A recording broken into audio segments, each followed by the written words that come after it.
Assalamualaikum warahmatullahi wabarakatuh. Waalaikumsalam warahmatullahi wabarakatuh. Alhamdulillah wassalatu wassalamu ala Rasulillah wa ala alihi wa ashabihi wa mawala amma ba'd.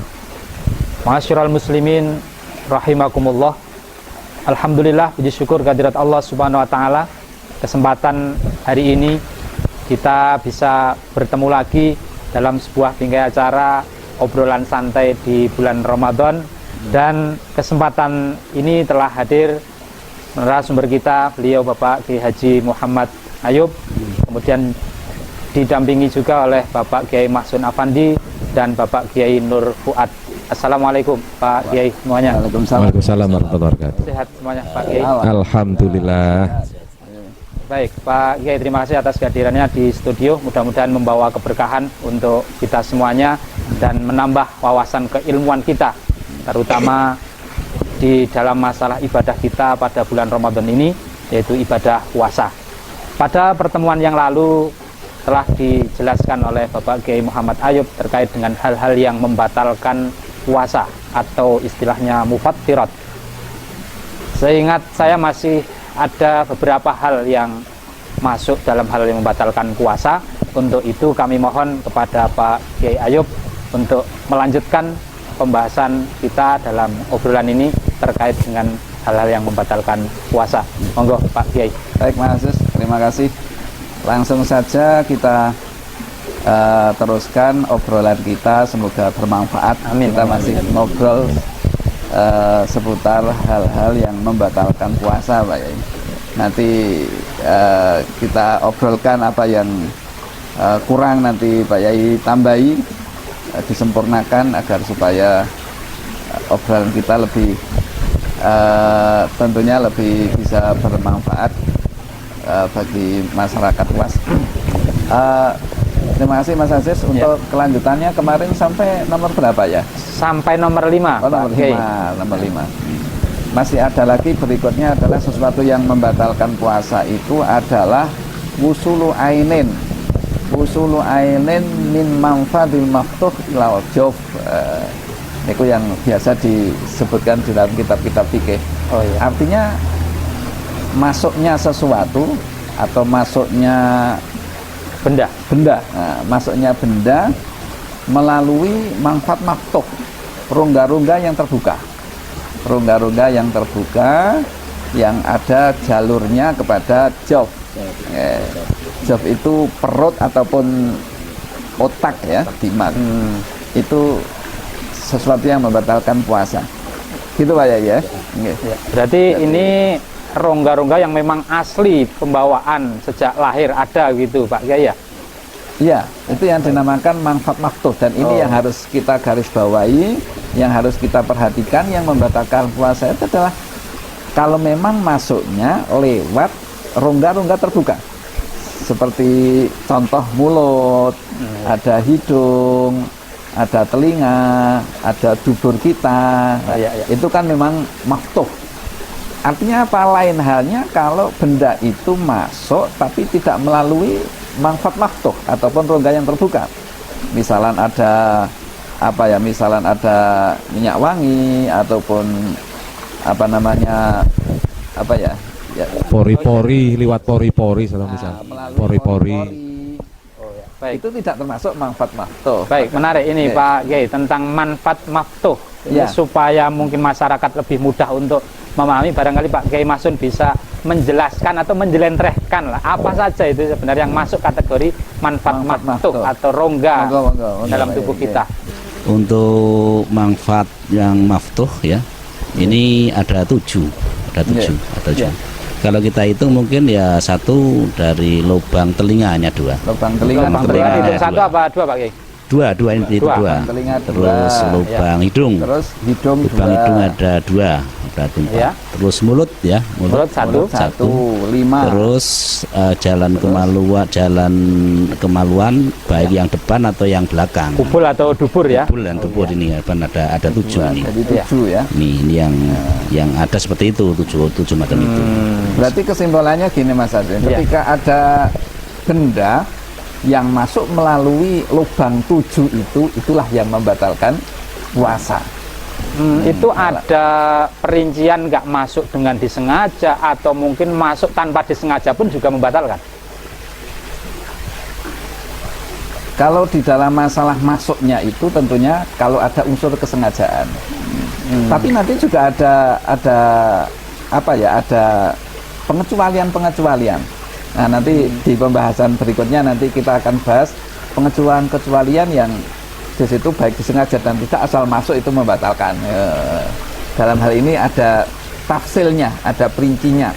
Tapi secara garis besar itu yang membatalkan itu adalah ketika dilaksanakan dengan unsur kesengajaan.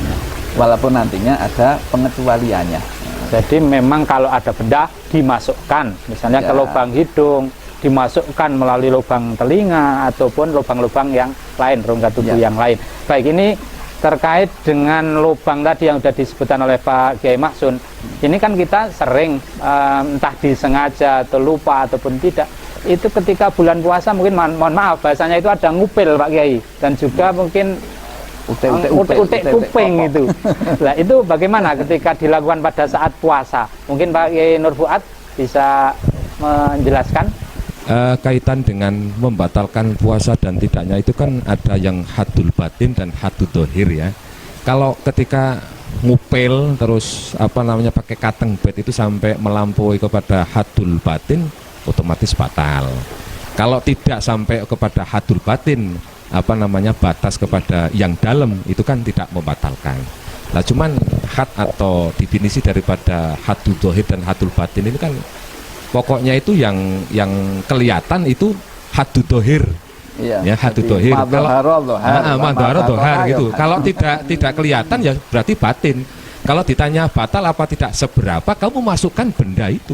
Bahasanya kan benda. Nanti juga akan ada pengecualian, bukan ainun tapi asarun gitu. Jadi kepahaman saya yang membatalkan itu kalau sampai kepada hadul batin itu membatalkan. Jadi Baik, mungkin bisa diperjelas oleh Pak Kiai Mahsun tentang hadul zohir ataupun hadul batin. Ini kembali pada ngupil-ngupilnya ini ya. Jadi ngupil yang ada ini kan biasanya kan seperti ini ya.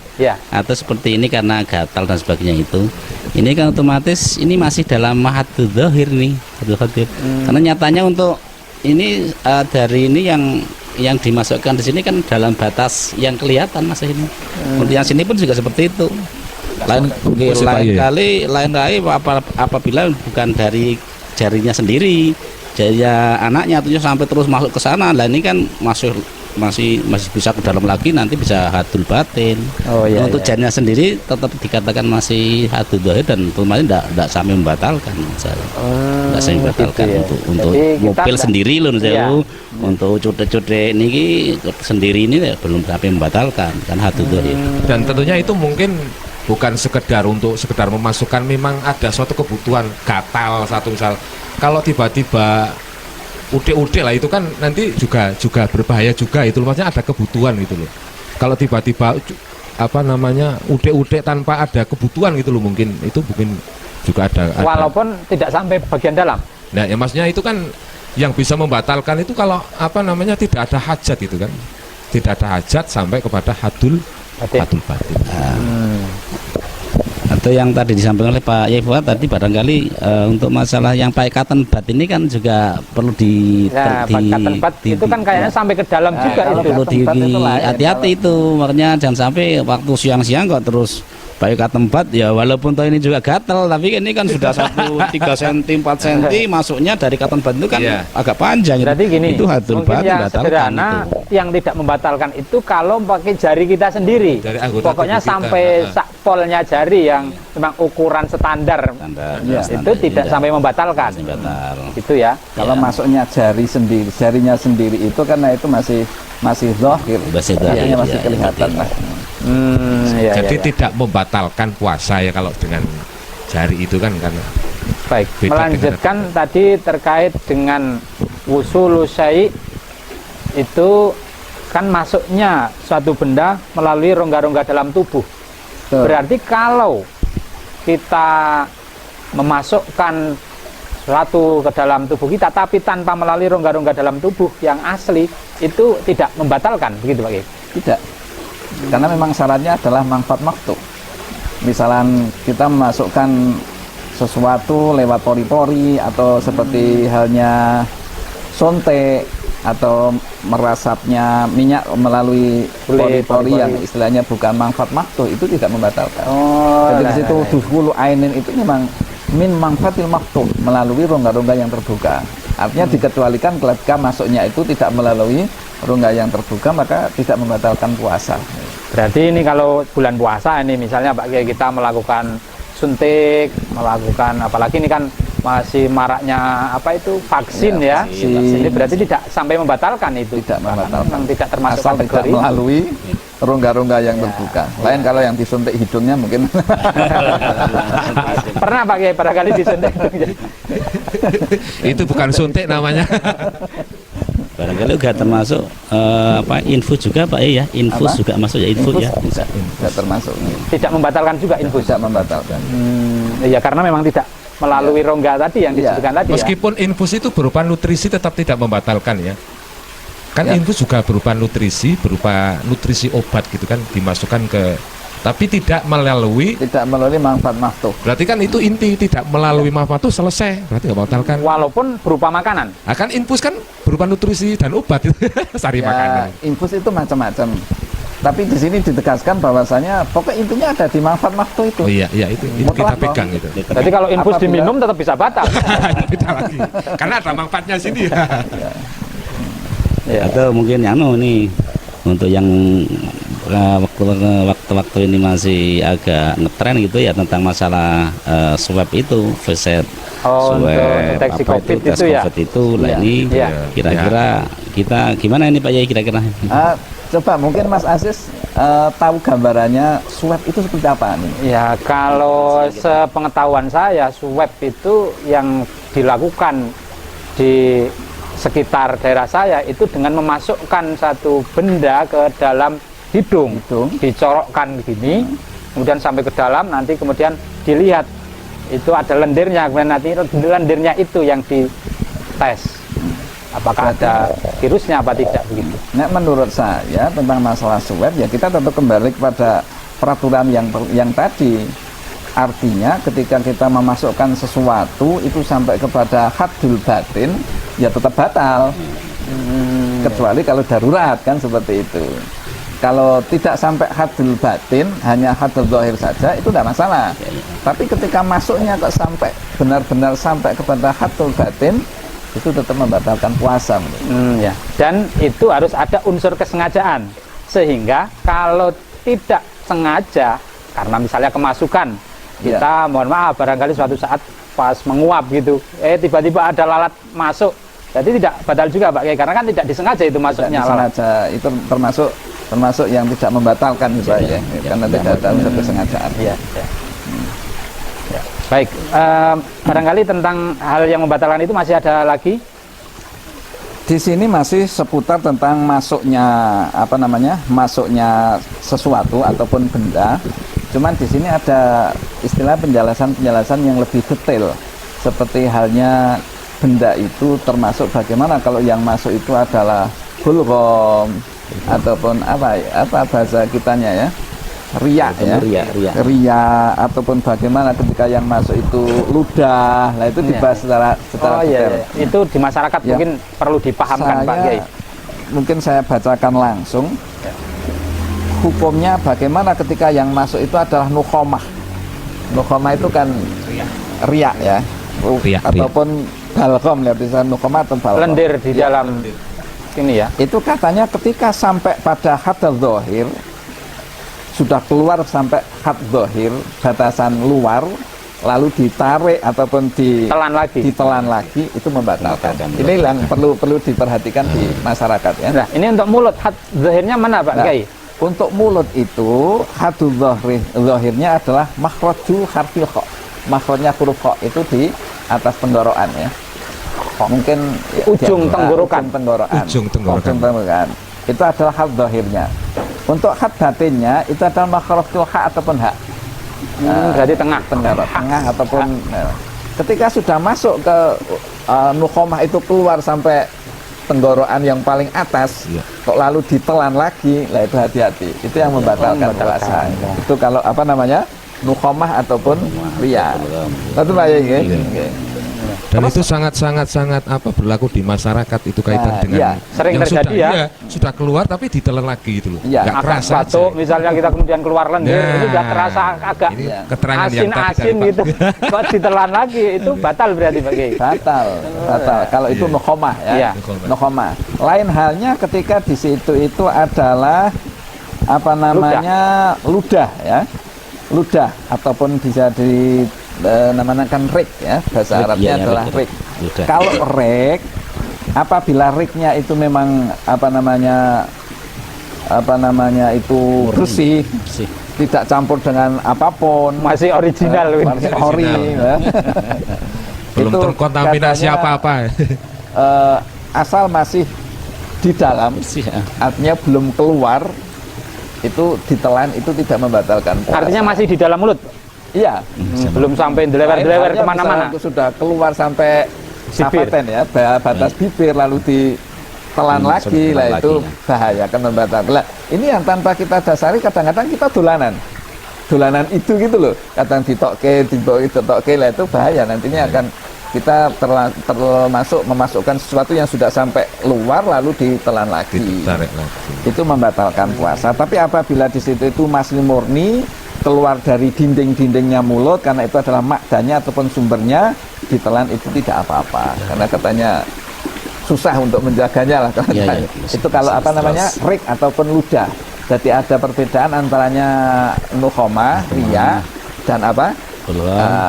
Namanya rik ya, ludah. Kalau ludah itu tidak apa-apa asal murni, tidak kecampuran apa-apa, dan itu masih ada di dalam mulut kita.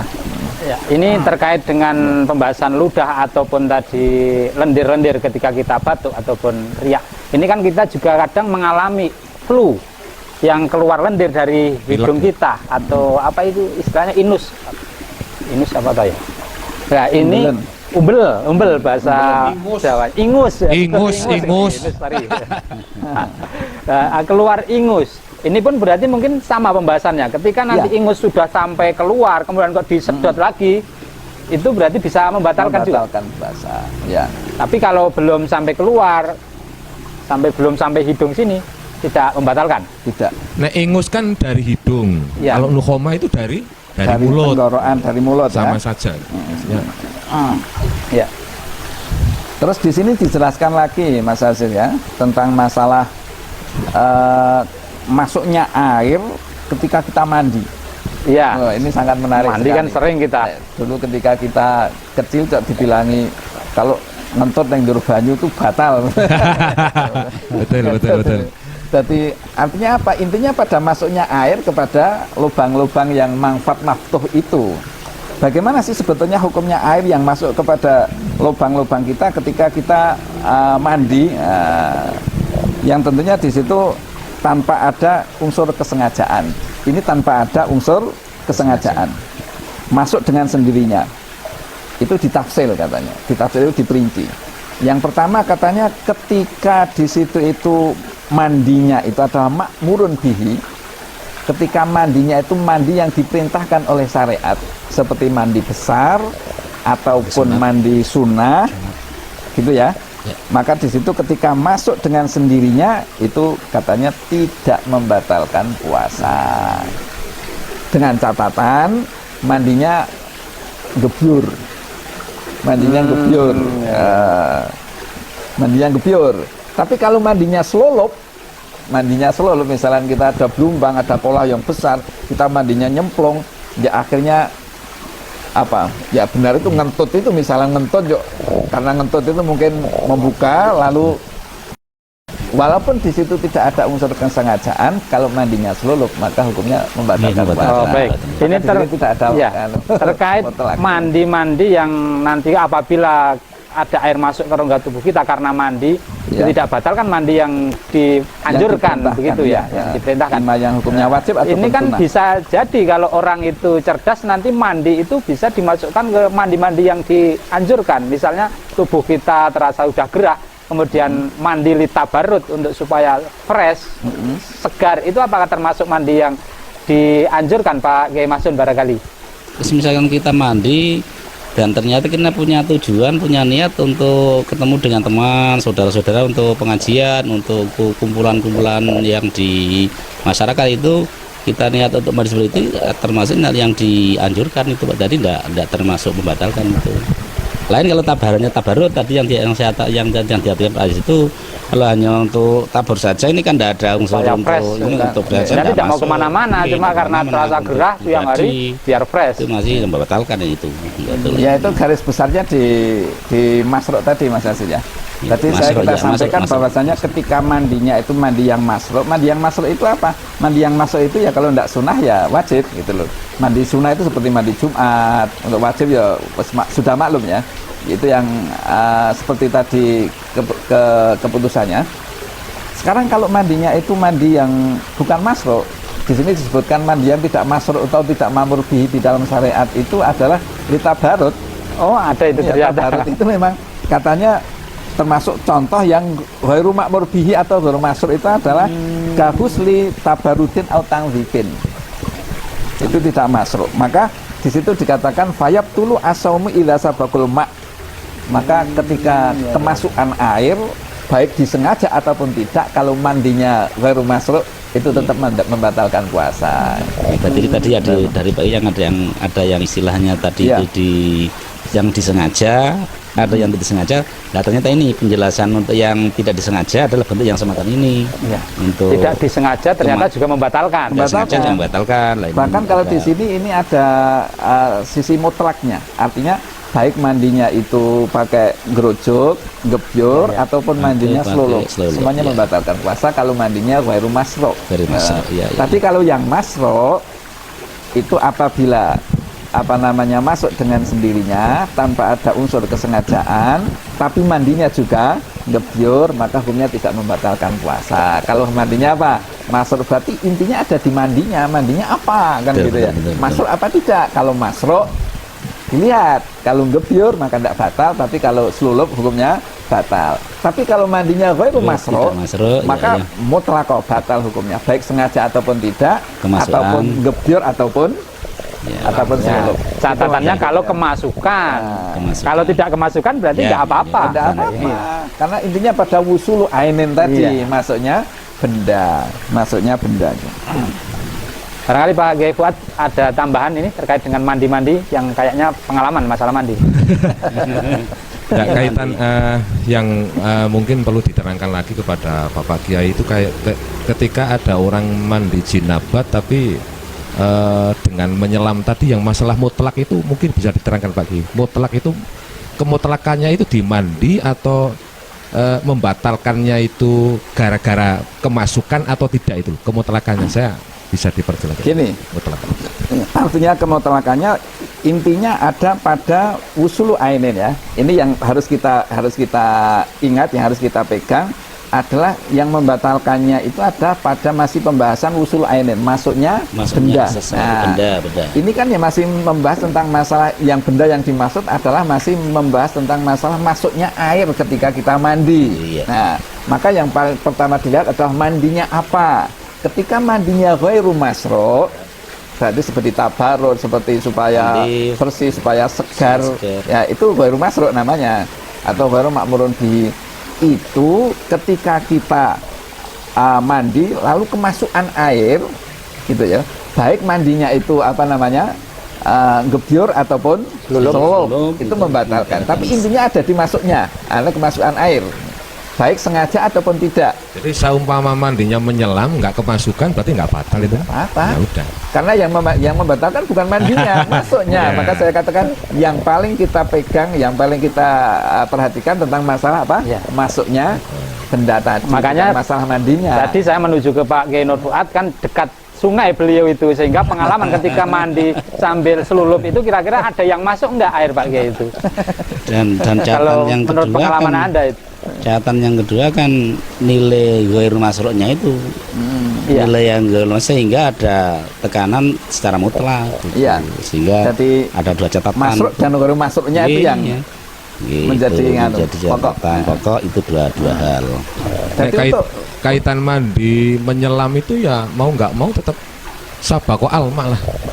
Kalau menyelam loh. Kalau jegur gitu ya. Iya. Golipnya begitu ya, golipnya begitu. Rawan sekali. Maka bahasa jangan mandi sambil menyelam. Nanti kalau kentut itu batal, itu kan juga masuk akal. Karena apa, ketika mengeluarkan angin itu kan otomatis disedot lagi masuk gitu loh.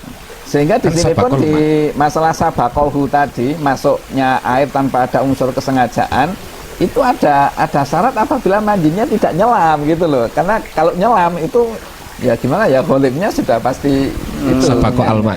Seakan-akan ada unsur kesengajaan kan gitu. Bahkan kata-kata otomatis bisa kalau begitu Pak ya. Otomatis gitu, kalau menyelam ini dalam keadaan puasa kok mandinya menyelam pasti kemasukan. Ini kemasukan. Kan kemasukan. Berarti lebih baik gini Pak Kiai, anjurannya ketika satu misal mandi jinabat waktu siang, ya jangan puasa, jangan sampai menyelam lah, jangan sampai menyelam.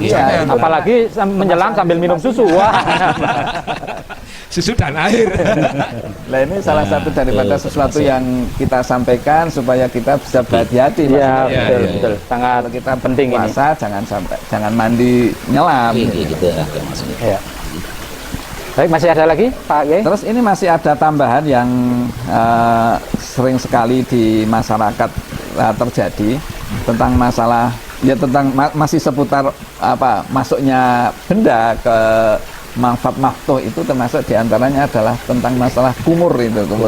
Betul. Berkumur ketika wudhu. Ketika kita itu wudhu, satu sisi kita diperintahkan untuk kumur, sunnah untuk ketika kumur, satu sisi kita juga harus menjaga halal masuknya benda ke mulut. Itu bagaimana? Di sini dikatakan hukumnya, bagaimana hukumnya ketika ada air yang masuk tanpa ada unsur kesengajaan ketika kita kumur ataupun madmadoh, ataupun sesamanya, yaitu istingsak ya.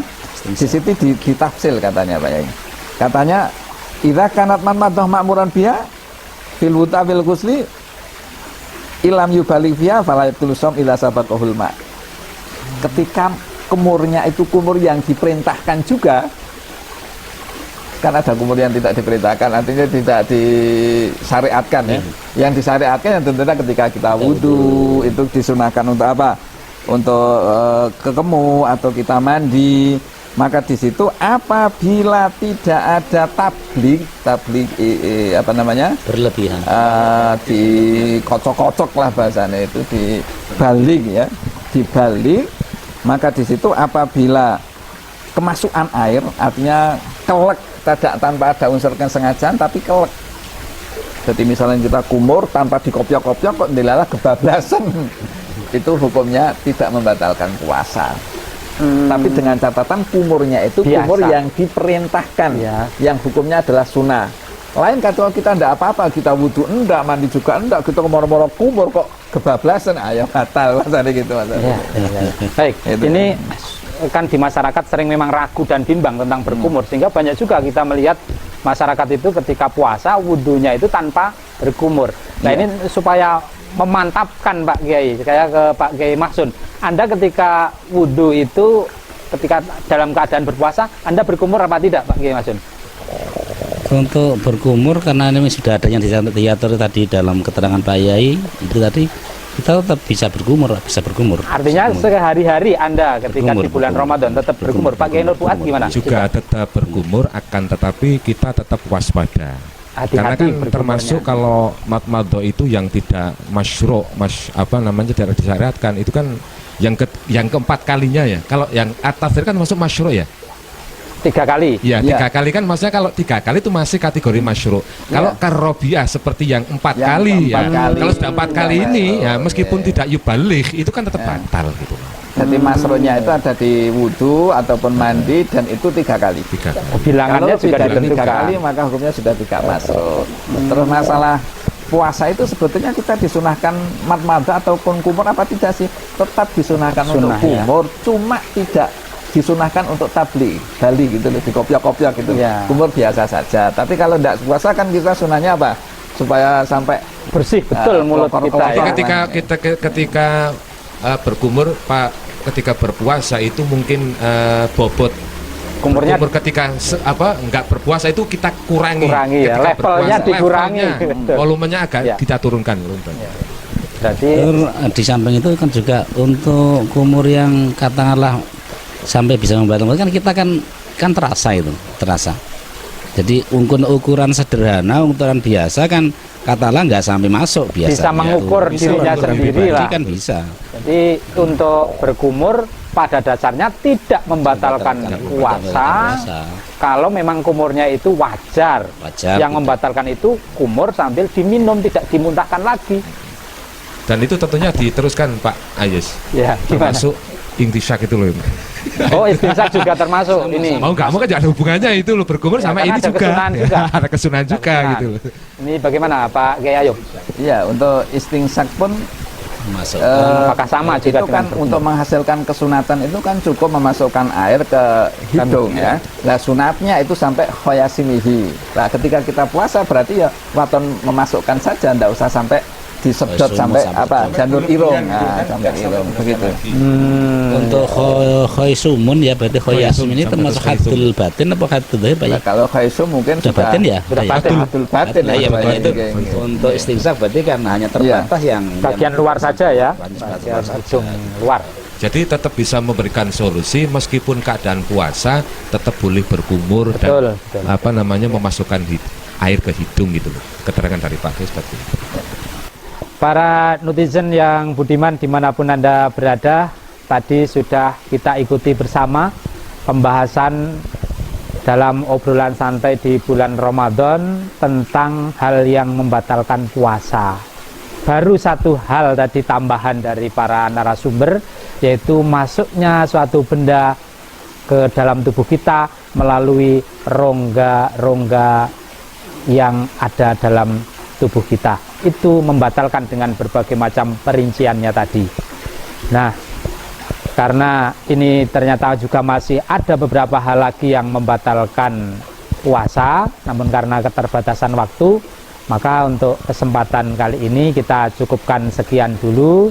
Besok akan kita lanjutkan lagi obrolan kita di bulan Ramadan ini masih tentang hal-hal yang membatalkan puasa. Untuk itu kami ucapkan banyak terima kasih kepada para narasumber yang telah berkenan untuk hadir dan menyampaikan ilmunya. Mudah-mudahan menjadi tambahan ilmu kita yang bermanfaat untuk bekal kita hidup di dunia sampai akhirat. Amin Allahumma amin. Demikian para netizen dari kami, semua kesalahan mohon maaf. Kami akhiri. Wallahu waliyut taufiq li aqwamit thoriq. Assalamualaikum warahmatullahi wabarakatuh. Waalaikumsalam warahmatullahi wabarakatuh.